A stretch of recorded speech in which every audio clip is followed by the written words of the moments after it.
हमने कल बताया था,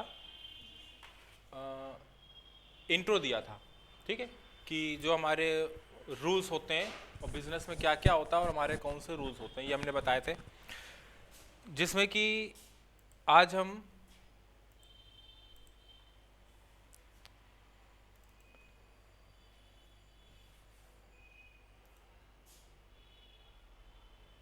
पर्सनल, इम्पर्सनल, इम्पर्सनल में रियल, नॉमिनल बताए थे, जिसमें कि हम आपको आज रियल रूल का एग्जाम्पल बता रहे हैं, ठीक है। मतलब जो हमारा रूल्स रियल है, तो रियल एंट्रीज हमारी किस प्रकार से होंगी।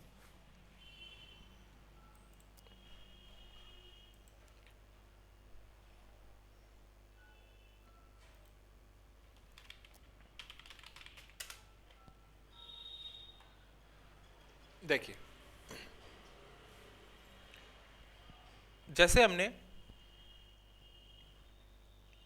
जैसे कि हमको मतलब एंट्री करनी है, तो सबसे पहले हमको एक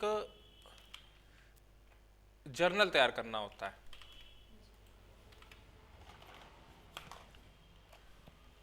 ठीक। हम लोग इसको क्या बोलते हैं, जर्नल बोलते हैं। तो मैनुअल में जो हमारी एंट्रीज होती हैं उसका जो फॉर्मेट होता है उसको हम लोग जर्नल बोलते हैं। अब देखिए इसका फॉर्मेट कैसा होता है।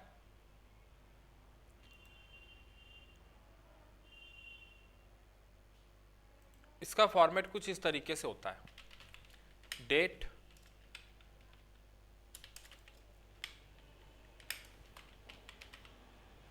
पर्टिकुलर, डेबिट अमाउंट और क्रेडिट अमाउंट। डेट को हम लोग थोड़ा छोटा कर देते हैं क्योंकि डेट हमारा छोटा होता है, इसलिए हम इसको छोटा कर देते हैं, ठीक है। पर्टिकुलर को हम लोग थोड़ा सा बड़ा रखते हैं क्योंकि इसमें हमको जो चीज़ आ रही है जा रही है उसकी डिस्क्रिप्शन होती है, तो थोड़ी सी लंबी हो जाती है, ठीक। तो इस तरीके से हमने इसको यहाँ पे सेट किया। अभी आपको कॉपी पे बनाना है, ठीक है, हम तो यहाँ पे सिस्टम पे बना रहे हैं। ये हमने फॉर्मेट तैयार किया, ठीक। एक डेट होता है, पर्टिकुलर होता है, डेबिट अमाउंट और क्रेडिट अमाउंट। जो भी एंट्री होती है किसी न किसी डेट में हो रही होगी, तो उस डेट को हम लोग यहाँ पे लिखेंगे, ठीक। उसके बाद जो भी चीज़ आ रही है जा रही है, जो भी चीज़ आ रहा है या जा रहा है, जो डेबिट हो रहा है क्रेडिट हो रहा है, उसकी जो डिस्क्रिप्शन है, जो डिटेल है, वो यहाँ पे होगी।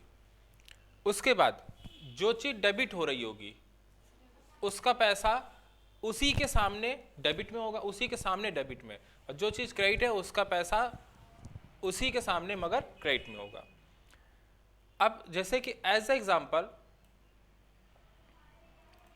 हम यहाँ पे ले रहे हैं,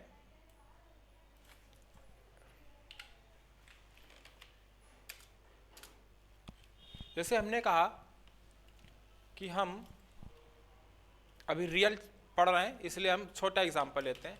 हमने कहा furniture purchase on cash 6,000,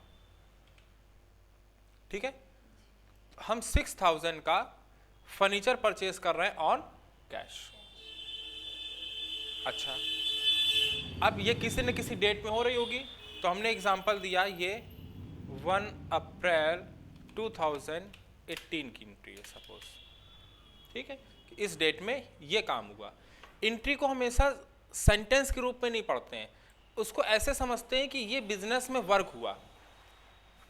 copy में क्या लिखते हैं, रजिस्टर में यही लिखेंगे ना, जो व्यापार में काम हो रहा है वही लिखेंगे। तो ये हमने काम किया व्यापार में कि हमने 1 तारीख को 1 अप्रैल को फर्नीचर परचेज किया है 6,000 रुपए का, तो उसको हम लोग वर्क समझ के करते हैं कि ये काम हमारे बिजनेस में हुआ है। तो अब यहाँ पे सबसे पहले हम क्या करेंगे, डेट लिखेंगे, ठीक है। तो हमने लिखा 1 अप्रैल 2018। अब यहाँ पे पर्टिकुलर आ गया, पर्टिकुलर में यहाँ डिटेल आएगी। जैसे हमने कहा अब समझने वाली बात क्या है, हमारा रूल क्या कहता है, debit what comes in, credit what goes out. जो भी चीज आ रही है उसको डेबिट में लिखेंगे, जो चीज जा रही है उसको क्रेडिट में लिखेंगे। ओके, एंट्री को सबसे पहले बहुत आराम से पढ़ते हैं, जितना आराम से हम पढ़ेंगे उतनी अच्छे से समझ में आएगी, हम जल्दी कर पाएंगे। जितनी जल्दी मचाएंगे कंफ्यूजन होगा, करने में उतना ज़्यादा समय लगेगा। तो जितना आराम से स्लो चलोगे टाइम कम लगेगा, जल्दी करने की कोशिश करोगे तो गलतियां होंगी, तो गलतियां बार बार सही करने के कारण जल्दी के चक्कर में समय ज़्यादा लगता है। अब देखिए, हमें हर सेंटेंस का शुरू का जो 2 वर्ड होता है, शुरू के 2 वर्ड वो सब कुछ बता देते हैं कि हमें क्या करना है। पूरी एंट्री तो आप पढ़ो बात की बात, मगर शुरू के 2 वर्ड से ही पूरा सेंटेंस समझ में आ जाता है। अब कोई भी अगर एक चीज सही जा रही है तो दूसरी भी सही होगी। अब फर्नीचर परचेस, फर्नीचर परचेस का मतलब क्या है, फर्नीचर खरीदा। अब अगर हमने फर्नीचर खरीदा है तो फर्नीचर आएगा कि जाएगा, फर्नीचर आएगा। तो अब एक चीज फिक्स हो गई कि फर्नीचर आएगा, तो हमने छोटा सा ऊपर डिनोट कर लिया कि फर्नीचर आएगा, तो फर्नीचर को हम कहां लिखेंगे, डेबिट में। हमने लगे हाथ ऊपर डिनोट भी कर लिया, क्यों, क्योंकि पढ़ के समझते हैं, मगर जब हम आगे पढ़ते हैं, जब उसको समझने जाते हैं तो पीछे हम ये भूल जाते हैं कि पीछे वाले को हमने क्या समझा था। तो वो जो टाइमिंग की गैपिंग है ना, उसमें हम लोग भूलने लगते हैं, तो वो भूलने का काम खत्म। तो हमने क्या समझा कि फर्नीचर खरीद रहे हैं, तो फर्नीचर खरीद रहे हैं तो इसका मतलब फर्नीचर मेरे पास आएगा। तो अगर फर्नीचर मेरे पास आ रहा है तो इसलिए आने वाली चीज डेबिट होती है, तो फर्नीचर आ रहा है तो इसलिए फर्नीचर को हम डेबिट में लिखेंगे, मतलब डीआर में। अच्छा, हर चीज को शुरू के 2 वर्ड से ही तालमेल मिलाते हैं। अब फर्नीचर अगर खरीद रहे हैं तो कैश आएगा कि जाएगा, भाई फर्नीचर अगर खरीद रहे हैं तो फर्नीचर आ रहा है, तो फर्नीचर अगर आ रहा है, फर्नीचर खरीद रहे हैं तो कैश जाएगा। भाई फर्नीचर भी आएगा कैश भी आएगा, ऐसा तो हो नहीं सकता। तो फर्नीचर आ रहा है और कैश क्या होगा, जा रहा है। तो कैश को कहां लिखेंगे, कैश जा रहा है, जाने वाली चीज को क्रेडिट में लिखते हैं, ठीक है। तो क्रेडिट का मतलब क्या हुआ, सीआर, ठीक। अब बात करते हैं मैनुअल एंट्री की। मैनुअल एंट्री में हम लोग क्रेडिट को सीआर, क्रेडिट का मतलब सीआर होता है, वो तो हमने बताया था, क्रेडिट को सीआर और टू दोनों बोलते हैं। तो मैनुअल एंट्री में, कॉपी में हम लोग क्रेडिट को सीआर ना लिख के टू लिखते हैं। क्या लिखते हैं, टू लिखते हैं। इतनी बात समझ में आई, हमने आपको बताया भी था पिछली क्लास में, ठीक है, कि डेबिट को डीआर और बाई दोनों लिखते हैं, क्रेडिट को टू और सीआर और टू दोनों लिखते हैं। तो डेबिट के लिए तो डीआर लेते हैं, क्रेडिट के लिए टू लेते हैं। बात समझ आए। अच्छा, अब यहाँ पे हमारा सोचने का काम खत्म, मतलब आपने सोचने के बाद अगर यहाँ पे लिखना चालू किया तो लिखने के बाद लिखते वक्त फिर आपको सोचना पड़ता है कि जो हम लिख रहे हैं क्या हमने यही सोचा था, क्या हमने यही समझा था, गलत तो नहीं कर रहे हैं। अब वो सोचने का काम खत्म। अब देखिए, तो 1 अप्रैल की एंट्री है, फर्नीचर खरीद रहे हैं तो फर्नीचर आ रहा है, तो फर्नीचर डीआर, और कैश जा रहा है तो वो सीआर मतलब टू। अच्छा, हमेशा डीआर को पहले लिखते हैं। किसको हमने बोला, जो भी चीज डेबिट हो रही होती है उसको पहले लिखते हैं। हमने ये नहीं कहा कि फर्नीचर को पहले लिखते हैं, हमने कहा जो भी चीज डेबिट हो रही हो उसको पहले लिखते हैं। आज ये डेबिट हो रही है, अभी थोड़ी देर बाद हो सकता हो ये चीज डेबिट होने लगेगी, तो हमें ये नहीं कहा कि इस नाम को डेबिट या इस नाम को क्रेडिट करते हैं, जो चीज डेबिट है पहले उसको लिखते हैं। तो यहाँ पे डेबिट क्या हो रहा है, पहले फर्नीचर, तो हम लोग पहले फर्नीचर लिखेंगे, ठीक। तो हमने यहाँ लिखा फर्नीचर अकाउंट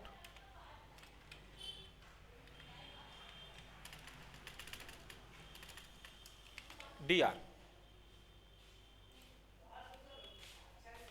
ठीक, फर्नीचर अकाउंट डीआर। अब ये लाइन थोड़ी सी बड़ी हो गई है, छोटा कर देते हैं।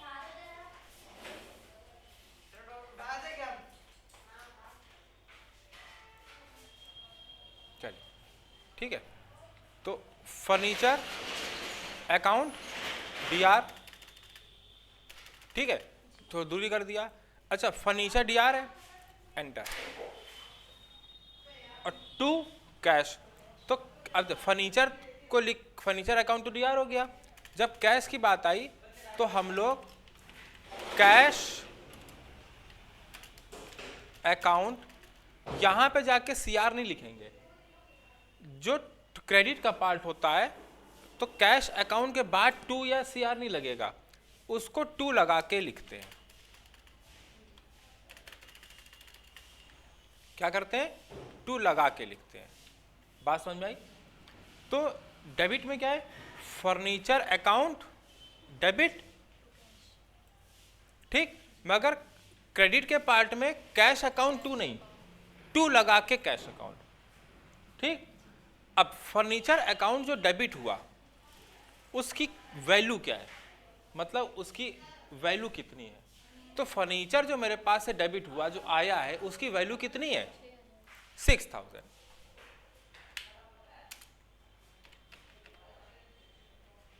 ठीक है।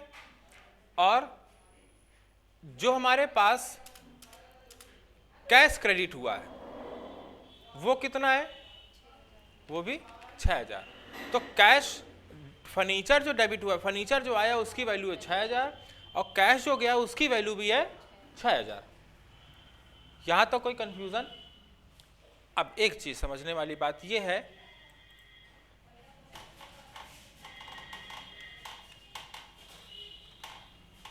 कि इस 6000 का मतलब कैश नहीं है, इस 6000 का मतलब कैश नहीं है। मतलब अगर हम इसको रफ कर दें, अगर हम यहां लिखें कि फर्नीचर अकाउंट डेबिट और यहां लिख दें सामने 6000, तो ये 6000 रुपए नहीं है, ये फर्नीचर की वैल्यू है। अगर हम इसको रुपए मानते, अगर ये 6000 रुपए होता तो हम फर्नीचर अकाउंट DR करके 6000 रुपए लिख देते, काम खत्म। तो हमें नीचे टू कैश क्यों बताना पड़ता? तो इस 6000 का मतलब कैश नहीं है, ये 6000 है तो रुपए, मगर ये रुपए में इस चीज की वैल्यू को मेंशन कर रहा है, तो इसका मतलब कैश नहीं है। ये 6000 रुपए की वैल्यू मेंटेन कर रहा है कि 6000 की वैल्यू का ये फर्नीचर मेरे पास है। अब बात समझ में आए? ठीक है, तो ये 6000 की वैल्यू का फर्नीचर मेरे पास है, और कैश कितना गया है? तो कैश क्रेडिट हुआ है कितने से? 6000 से। तो इस 6000 का मतलब कैश नहीं है, कैश लिखा है इसलिए कैश है, और ये 6000 क्या है? मतलब कैश कितना गया है? 6000। तो 6000 रुपए की वैल्यू का मेरे पास से कैश गया है।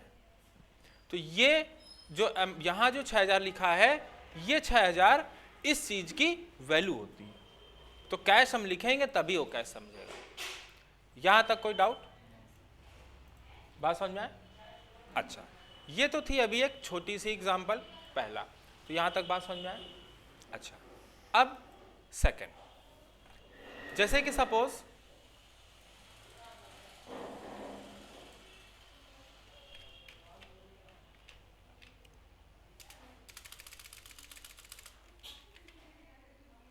हमने कहा अगला एंट्री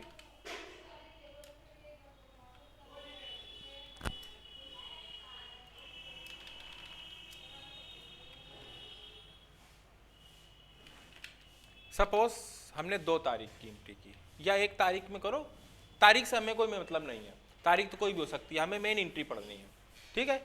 तो तारीख कोई भी हो सकती है। सपोज 2 तारीख को हमने क्या किया? Purchase goods on cash 7000। अब एक चीज बात समझने वाली ये है, थोड़ा सा समझना है कि फर्नीचर परचेज और परचेज गुड्स क्या होता है? बात समझ में? गुड्स हम उस चीज को बोलते हैं जिस चीज का हम व्यापार करते हैं। गुड्स हम उस चीज को बोलते हैं जिस चीज का हम व्यापार करते हैं, ठीक। यहां पे फर्नीचर परचेज लिखा है, गुड्स नहीं लिखा है। इसका मतलब यह है कि ये संपत्ति है। इसका मतलब क्या है कि ये हमारी क्या है, एसेट है, संपत्ति है। अगर हम फर्नीचर का व्यापार करते होते तो ये फर्नीचर परचेज ना लिखा होता, परचेज गुड्स लिखा होता। क्या लिखा होता? परचेज गुड्स लिखा होता। और अगर हम फर्नीचर व्यापार कर रहे हैं तो लिखा होता परचेज गुड्स, और उसके अंदर डिटेल में जाता फर्नीचर। फर्नीचर कहां जाता? डिटेल में जाता। बात समझ में आ रही? तो अगर जिस फर्नीचर का व्यापार हो रहा है तो फर्नीचर परचेज नहीं होगा, एंट्री होगी परचेज गुड्स की ही। तो हम लोग परचेज गुड्स ही लिखाएंगे और उसके अंदर डिटेल में जाएगा कि हमने फर्नीचर इतने पीस इस रेट से खरीदा। बात समझ में आ गया? ठीक। तो अब यहां पे बात करते हैं परचेज गुड्स की। ठीक, तो परचेज गुड्स है। अब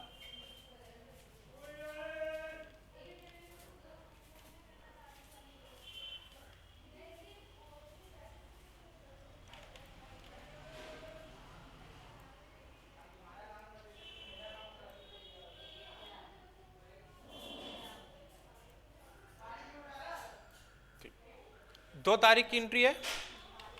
ठीक, अब इसको डिलीट करते हैं।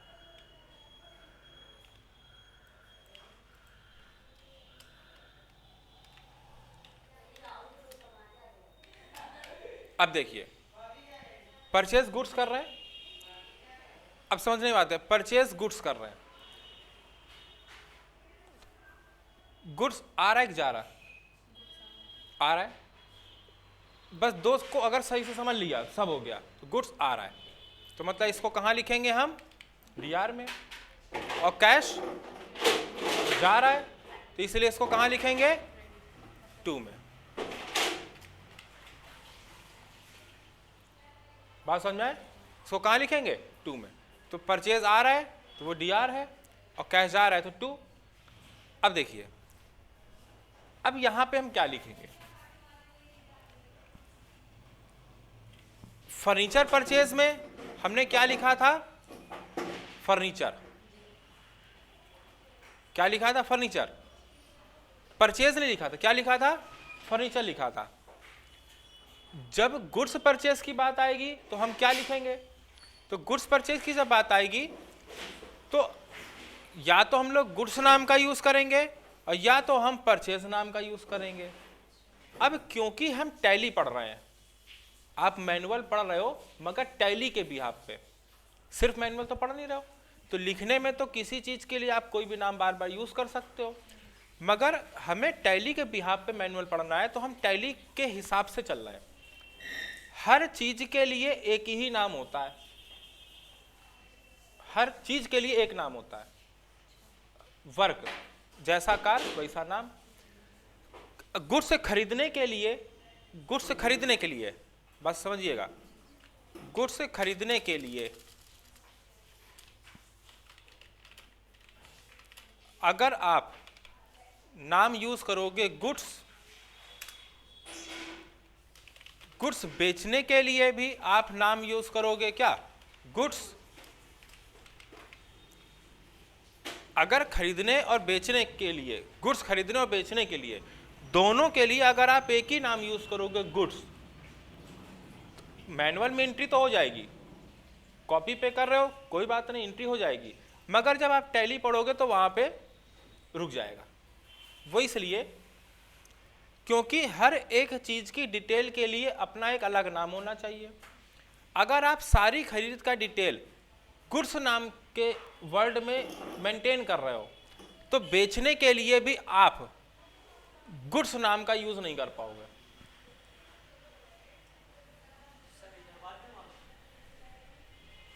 छोड़ दो। ठीक, बात समझ रहे हो आप? टैली क्या कहता है?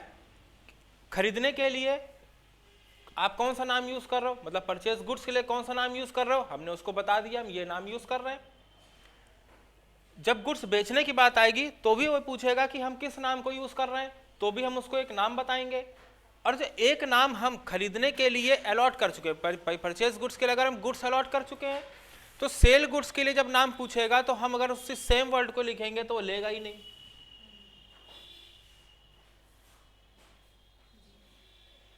बात समझ में? नहीं लेगा। तो अब बात समझ आ रही? तो लेगा नहीं। तो परचेज गुड्स और सेल गुड्स के लिए हम लोग एक स्टैंडर्ड नेम का यूज कर लेते हैं, परचेज का, और किसका?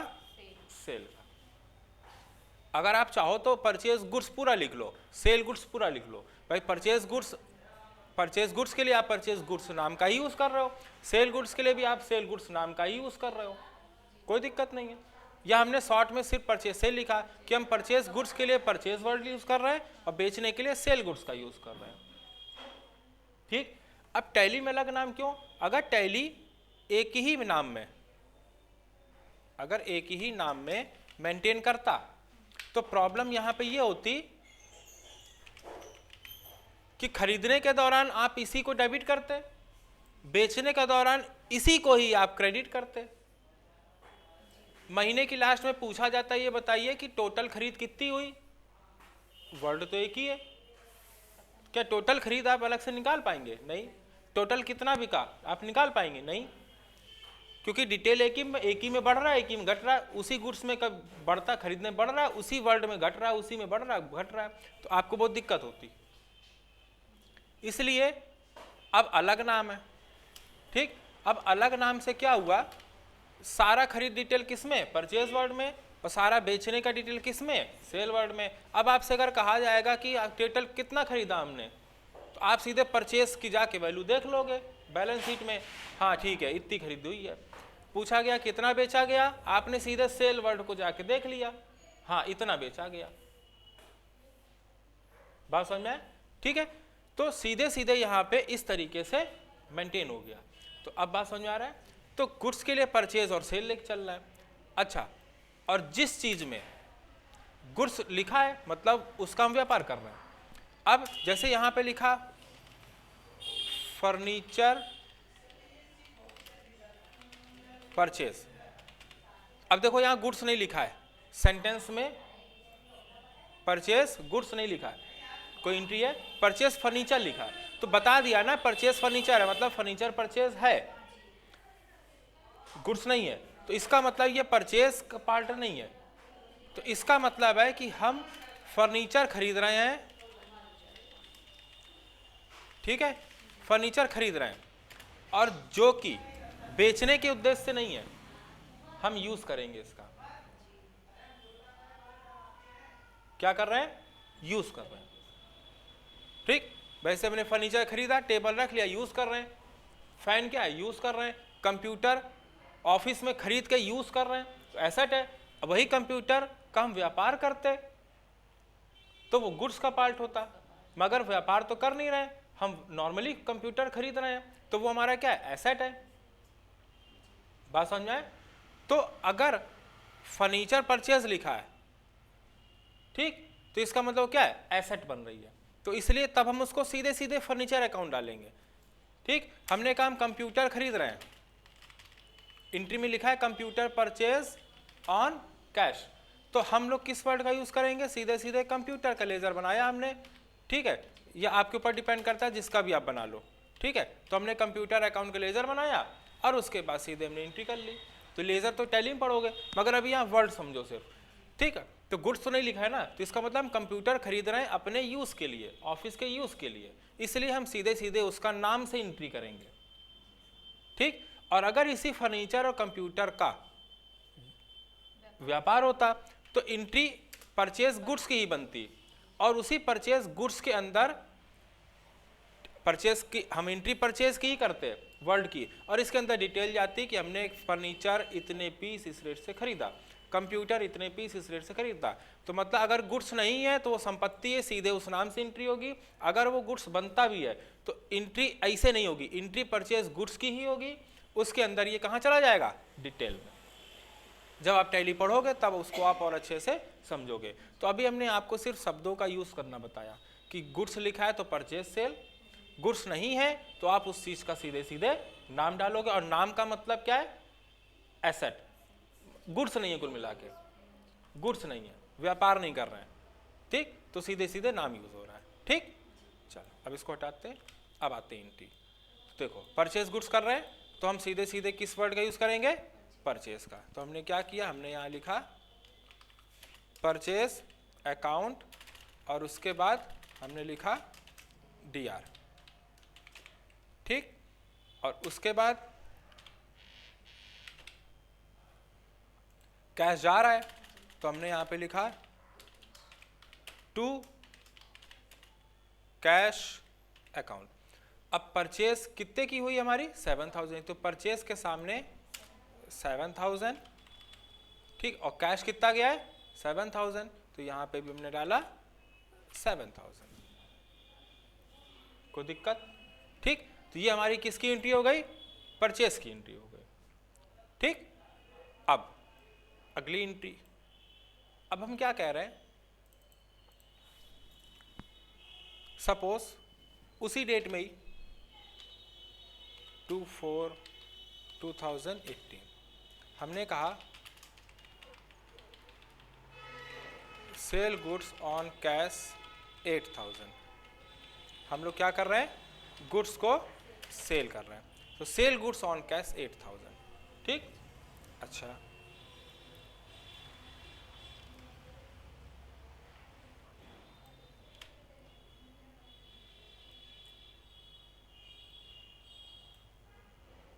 डेट 2 तारीख है, कोई बात नहीं, इसको हटाते हैं। अब यहां समझते हैं, सेल गुड्स कर रहे हैं ऑन कैश 8000। आप बताइए सेल और कैश कहाँ जाएगा?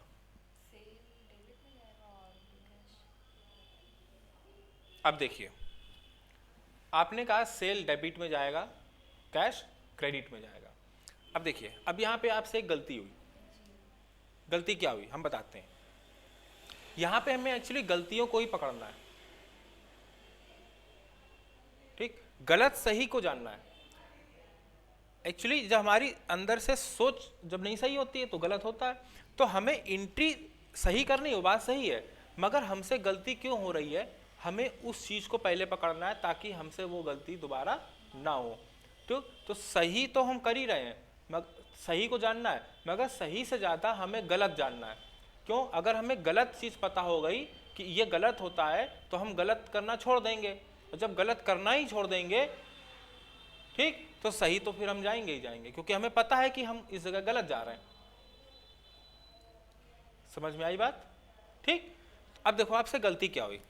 आपने सबसे पहली बात इसको बहुत लाइटली लिया, बात समझने की कोशिश करिएगा, ठीक, और इन्हीं सब चीज़ों को ही धीरे धीरे हमें इम्प्रूव करना है। हमने क्या बताया, अकाउंट्स बहुत इजी है, मगर कुछ ऐसी लापरवाही होती है कि हम उसको हल्के में लेते हैं, तो ये सब लापरवाही होती है। तो हमारी जो लापरवाही होती है, ठीक है, तो हम उसके कारण इसको कठिन बना देते हैं। तो हमें शुरुआत में यही चीज़ खत्म कर देनी है, अपने आप अकाउंट सही से चलेगा जैसे कुछ था ही नहीं। अब देखिए, तो गलती ये हुई कि आपने इसको पहली बात हल्के में लिया, दूसरी बात आपने इसको ध्यान से पढ़ा नहीं, तीसरी बात आपने इसको ऊपर वाले से मिला लिया। आपने क्या किया, इसको ऊपर वाली एंट्री से मिलाया। अब सबसे बड़ी गलती तो यहीं पे हो गई कि आपने उसको ऊपर वाली एंट्री से मिलाया। कोई भी चीज कभी दूसरी चीज से मिलाई नहीं जाती, क्योंकि ये है कौन सी एंट्री, ये खरीदने की एंट्री थी। ये कौन सी एंट्री है, बेचने की एंट्री। तो खरीदना एक अलग काम है, बेचना एक अलग काम है, तो ये और वो एक जैसा कैसे हो सकता है। तो दो गलतियां तो ठीक थी, मगर जो सबसे बड़ी गलती हो गई वो ये कि आपने इसको दूसरे से मिला लिया, कि जैसे वो था वैसा ही ये है, और हमें यही काम नहीं करना है। हर एंट्री को वही पढ़ो जो उसमें लिखा है, और वही समझो जो वो कह रहा है। कभी भी दूसरे से थोड़ा सा भी मिलान नहीं करते, ठीक। अगर इसको आपने इसी को पढ़ा होता और इसी के शब्दों को समझा होता, ठीक, तो एंट्री गलत नहीं होती। अब देखो कैसे, सेल गुड्स, हमने कहा था शुरू के 2 वर्ड अगर आपने पढ़ लिए तो आपकी एंट्री गलत हो ही नहीं सकती। सेल गुड्स का मतलब खरीदना कि बेचना? बेचना। तो सेल गुड्स का मतलब बेचना, तो सेल गुड्स बेचना। सामान आ रहा है कि जा रहा है? सामान क्या हो रहा है? जा रहा है। तो सेल, सेल डी आर कि सी आर? सी आर मतलब क्रेडिट। भाई आता तो डेबिट, ठीक, जाता है अगर आता है तो डेबिट, जाता है क्रेडिट। तो सेल जा रहा है तो इसलिए डेबिट नहीं, कहाँ जाएगा? क्रेडिट में जाएगा। तो सेल कहाँ होगा? क्रेडिट में। आप यहां मेंटेन कर लो। अब क्रेडिट का मतलब 2, भाई सेल जाएगा 2 में। अब जब सेल कर रहे हो, सामान जा रहा है ना, तो सामान जा रहा है तो पैसा क्या होगा? आएगा। भाई सामान जाएगा तो पैसा आएगा। अब सामान भी जाए पैसा जाए ऐसा तो होगा नहीं, सामान जा रहा है तो पैसा आएगा, ठीक है। तो कैश कहाँ होगा? D R. हो गई एंट्री, ठीक। तो अब हम पहले किसको लिखेंगे? पहले डी आर को लिखते हैं, ठीक। तो पहले हम सेल को नहीं लिखेंगे, क्यों? हमको वर्ड से मतलब नहीं है, हमको डी आर और 2 से मतलब है। जो भी चीज डी आर हो रही पहले वो लिखेंगे। अगर ये डी आर होता तो पहले इसको लिखते, मगर ये 2 है तो 2 बाद में और डी आर पहले। तो जितने भी डी आर हो, 2, 3, 4, एक एंट्री में कई डी आर सी आर हो सकते हैं, जितने डी आर वो सब पहले आएंगे और सारे 2 बाद में आएंगे। तो अब डी आर पहले आता है, ठीक। तो हमने यहां पे क्या कहा? कैश अकाउंट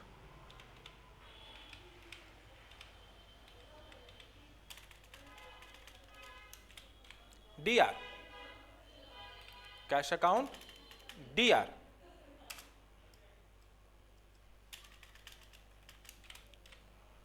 टू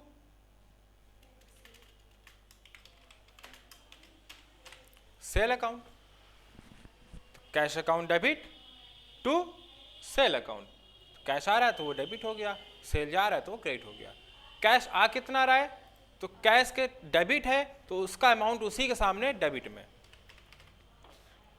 और सेल क्रेडिट है तो उसका पैसा उसी के सामने क्रेडिट में। अब बात समझ में आई? ठीक। तो यहां तक कोई क्वेश्चन? तो ये फर्नीचर और ये इसकी एंट्री और ये इसकी एंट्री, ठीक। अब आपको हम एंट्री दे रहे हैं,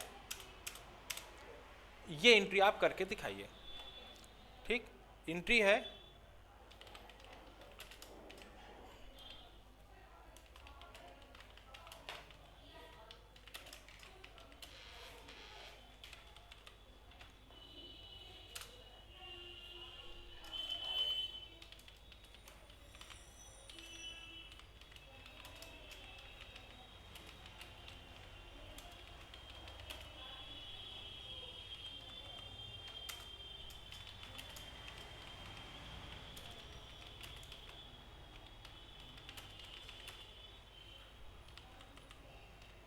ठीक है। तो ये एंट्री आपको करके दिखानी है। तो सबसे पहले तो आप ये 2 एग्जाम्पल नोट कर लो, ठीक है। ये परचेज गुड्स वाली, ये जो एंट्री की 3 एंट्री है ना, सबसे पहले तो ये नोट करनी है और उसके बाद फिर ये 3 करके दिखानी है। तो आपके पास रूल लिखा ही हुआ है, ठीक है, ठीक है।